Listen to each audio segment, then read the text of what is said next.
Ikalabing-dalawang yugto ng kapihan sa Bagong Pilipinas kasama ang Philippine Army matagumpay na naisagawa. Ang buong detalye ng balita nasa linya sa Megapo Patrol number 25, Lea Lolo. Bicol Network News. Report!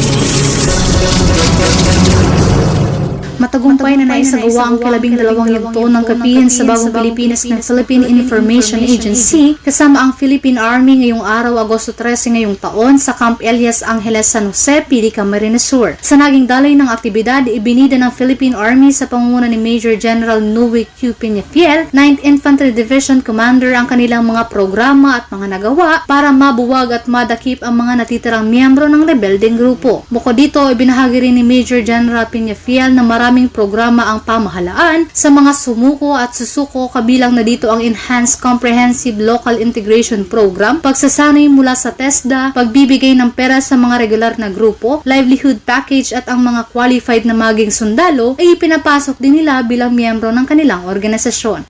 Marami pong linya ng mga programa ang gobyerno sa mga sumuko at gustong sumuko. Ang isa po dito yung tinatawag naming i-clip. Ito po yung pagbabayad doon sa mga armas na daladala niya. May katumbas po yun na halaga sa bawat armas na isinuko. At saka yung mga regular po na mga miyembro, mayroon din po silang binibigay na pera. And then pagkatapos po noon, dito po nagtatapos doon, mayroon po pong mga, depende po kung anong kagustuhan ng sumuko.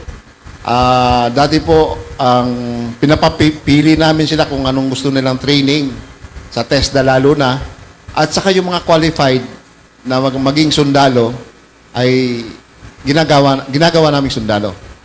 Pero marami po, maraming i-clip, meron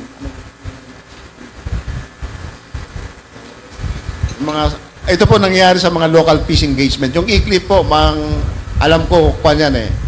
It's a comprehensive approach doon sa one particular rebel. Hindi lang yung pagsuko niya, bibigyan siya ng baril, bibigyan ng yung mga kasamahan niya, ganun din. Livelihood pa, bibigyan ng may livelihood package. At sabi ko nga, pati yung training nila. Mayroon silang training. Ngayon, kung qualified sila to be employed, hindi lang sa sundalo, sa other agencies ng gobyerno, tinutulungan din po namin para makapasok. Kaya naman, lubos ang pasasalamat ni Major General Noe Peñafiel sa lahat ng naging bahagi ng aktibidad na ito para mabigyan ng kahulugan ng pag-unlad sa pamamagitan ng pagkakaroon ng kapayapaan. Samantala, gaganapin naman ang ika-13 yugto ng kapihan sa Bagong Pilipinas sa susunod na Martes, Agosto 20 ngayong taon kasama ang Office of the Civil Defense, Region 5. Para sa Bicol Network News, ito si Megapo Patrol numero 25, Lea Lolo, tatak tunay na serbisyo.